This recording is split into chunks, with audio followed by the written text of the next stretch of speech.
so we thought we needed a tender, obviously when it gets up and running. So we've just taken delivery of this, which is our new inflatable rib, which we're going to be using as our tender. As you know, and from the description of the channel, we're complete novices to this, and this is a new rib. I've never owned a rib before, and I've never put one together, so I thought you could join us for the unboxing, unpacking, and let's see how we get on. It could be a complete nightmare, but watch this space. So let's have a look first. So it's come in a very rigid box, well packaged. Two of us were able to carry it quite easily. Let's have a look.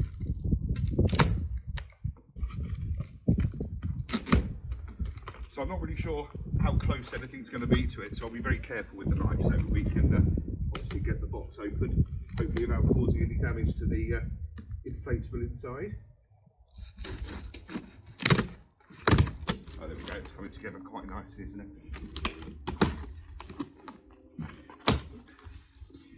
Right, so as you can see, it's all come well packaged. Looks at this end as we've got a pump, so it obviously comes with a foot pump.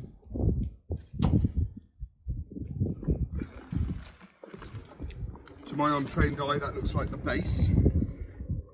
So we went for one which had a blow-up floor. Reason was space and weight. We don't like the idea of having the boat always on the davits at the back of the boat, so we like the idea of something that we can put up, take down as and when we see fit. So we went for that purely for space, so we'll have to see how that goes in. 2 oars.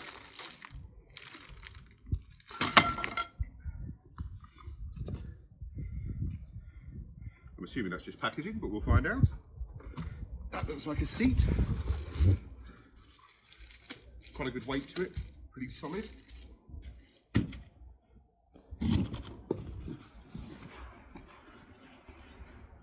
Repair kit. So we've got a bit of material and we've got the glue in there. That's a pretty useful waterproof container that we'll actually probably be able to use quite well for keeping other bits and pieces in the tender. Instructions. We'll only go to those if we need it. We'll see what we can do without. Pretty substantial handles. Good sized bag, and as you can see, I'm not particularly strong, and that is nice and easy to be able to lift with one person very easily. We're obviously doing this in the garden on the lawn, but if you were doing it in a boatyard or in a marina, it's probably worth putting some tarpaulin out or some sort of matting so we don't put any holes in it. Other thing to point out is this case has got really good grip handles on either side, nice and sturdy. It's got those on both sides. So as you can see, when it's down, it's all pretty manoeuvrable. Little compartment at the front, so we can sort of keep manuals and the like in there. So as you can see, instead of it being a case, which I thought it was, this appears to be just more of a sort of covering, loose.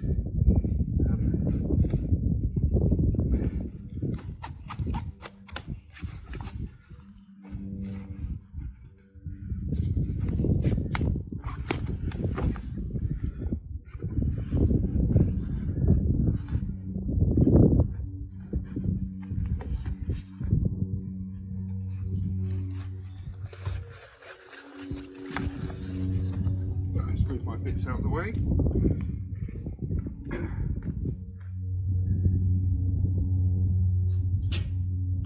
Right.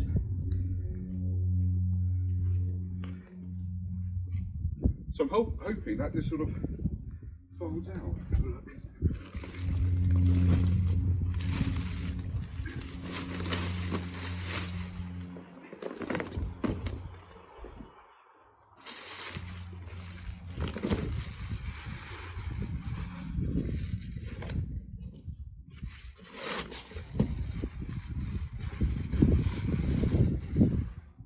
So reading a little bit about it online, we've got 3 air compartments, useful for lots of different reasons, but also general health and safety.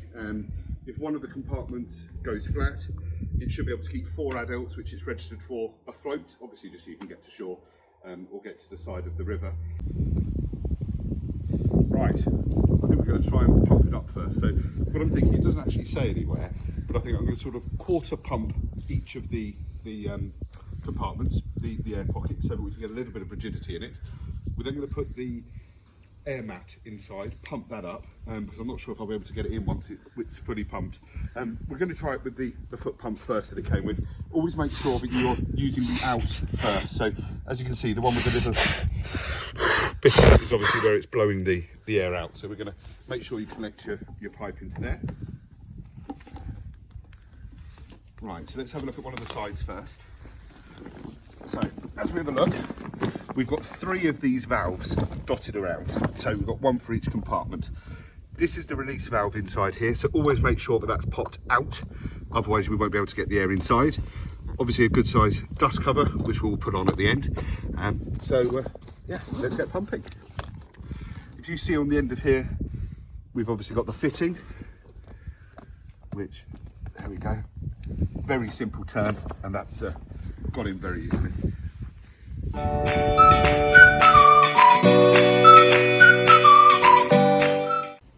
Hottest day of the year, and doing that pumping wasn't the easiest thing. So I've gone over to just a normal household pump that we've got for airbeds. Just while playing just now, obviously this bit here, as long as that's pointing out and is pushed further out, I can just hold the end of that over it, and that seems to be enough to get the air in there. But then I've got to make sure that I turn it so it falls out fully. So as we see, in, so that's letting the air in and out, opened valve. Turn it like that and it pops up, and that's a closed valve. So as long as I close it, keep that down, you probably won't hear me now, but you can watch the effect.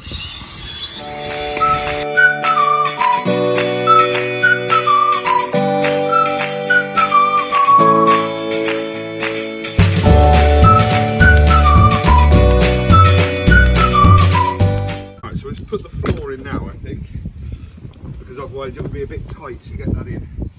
But so far it's looking pretty good.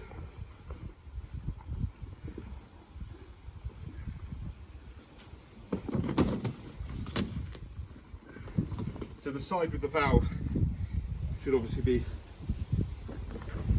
that way up.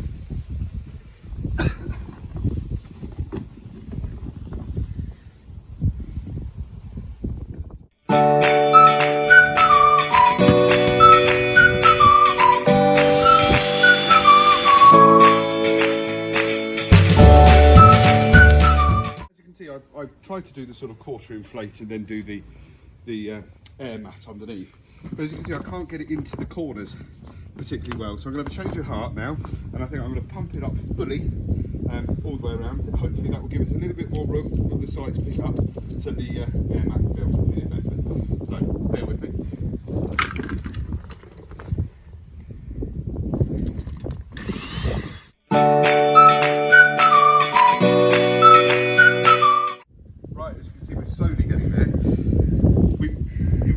Sections a little bit more. I've been able to get the air mat in.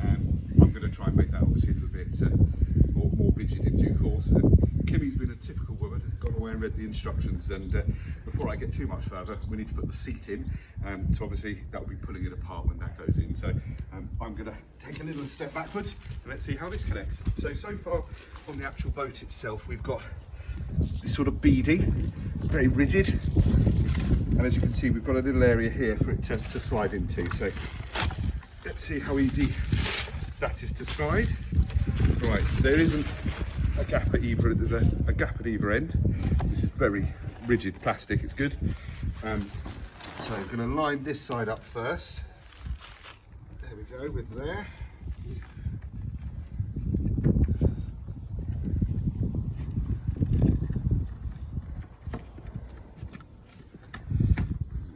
This side, let's move my pump out of the way, pull it towards us so that it that flange slits underneath. There we go.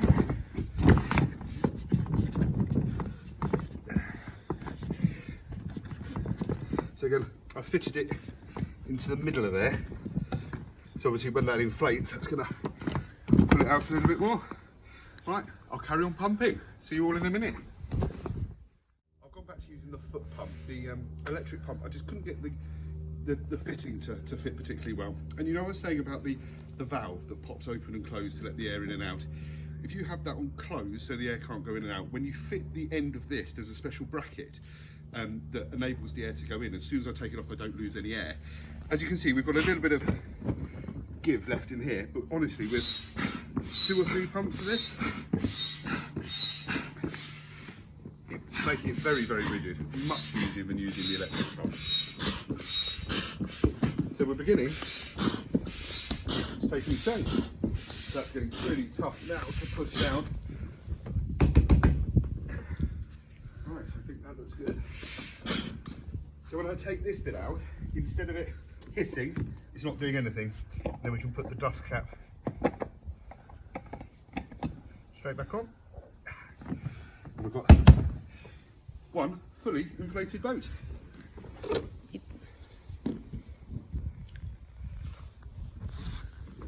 So the air mat, I'm 17 stone, but the air floor, that's hardly giving at all under my weight. So this is, if you come and look down here,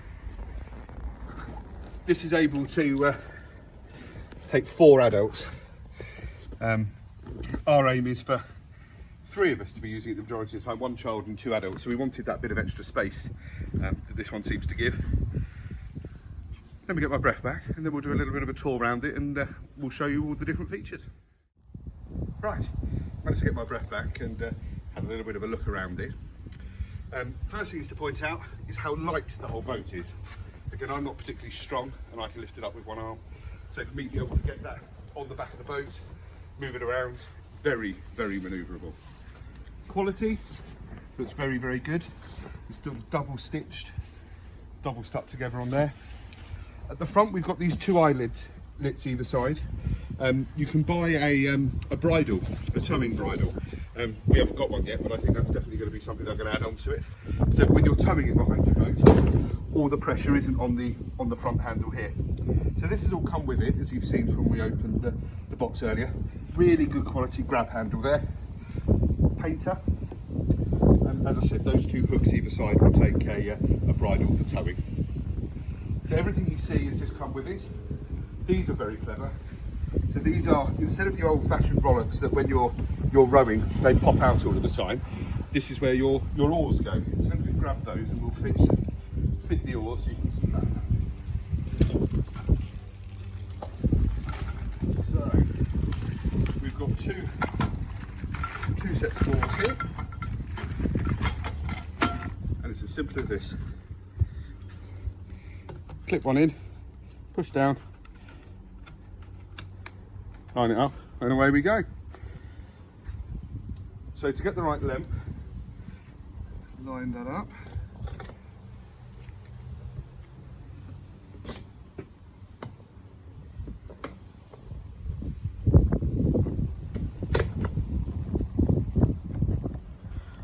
You just popped it through the hole there in the R of you. Yeah. And that just screws straight on. I think that's the right way around. Let's fit the other one and see how they fit. We would have liked it actually. Oh, there we go. I was trying to do it the wrong way around. So as you can see, it fits completely flat with nothing kicking into there. These can't come off. Again, it's great if you're rowing with children. When I was growing up on boats, the amount of times I'd be losing my oar over the side and had to go doggy paddling off the front to go and pick them up. But obviously, that issue doesn't happen with this. And if you're going for any sort of break or anything in the sea, it's useful to have them automatically connected. So the other oar is exactly the same.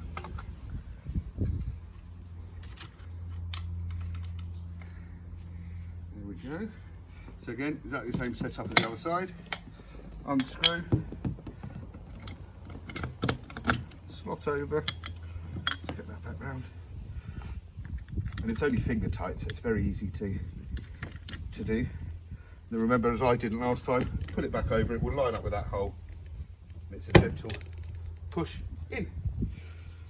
So other points to notice, that there's some really good substantial handles dotted all the way around the boat. And for novice boaters, worth bearing in mind that you've got a stern mounted bung to let water out of the bilge. If you look back inside the boat, you can see that the air mat has been cut out slightly, so that will obviously hopefully build up the water. I'm not sure yet, obviously, until we first get it out there, and you'll be with us for that. So I'm assuming that the water will be able to go underneath the air mat, build up here, and we'll be able to undo that when we're on the go, so it'll be able to come out the back. We've got an outboard motor for it. We've just gone for a 3.3 Mercury, which should fit on here perfectly. This is rated to be able to go up to a 6, which is more than enough for what we're looking to do for our inland boating and just slightly offshore. But the back of the boat, this is all completely rigid. So obviously everywhere else is an inflatable rib. This is solid, whether that's some sort of plastic or wood, but it's very, very secure, so that will take the outboard very, very well. Inside there is another painter, slight rope going into an eye there. Not sure what that's for yet. We'll have a look. If anyone knows, if you can put some comments in the comment section to let us know what that bit's for. But from a complete novice, overweight, hottest day of the year, I think I've managed to get that up in about 10 minutes. And with practice, I reckon that that's a very easy single person job, and I could get that back up again in 5 to 10 minutes very, very easily. We're going to do another video later of us trying to put it back into the bag so we can get it onto our boat. Be ready to join us for that, and speak to you soon. Cheers.